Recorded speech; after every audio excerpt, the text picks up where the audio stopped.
ممكن تبقى ماشي في الشارع وتسمع الأذان وتفضل مكمل، مش علشان كاره الصلاة، لأ، بس علشان مستعجل. أو قاعد مع أصحابك، واحد يقولك يلا نصلي، فترد طب بعد القعدة، والقعدة بتخلص والصلاة راحت.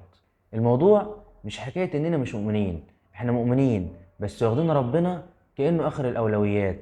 يعني لو ميعاد شغل نجري، لو ميعاد مع أصحاب ما نأخرش، لكن ميعاد ربنا معلش هصلي بعدين.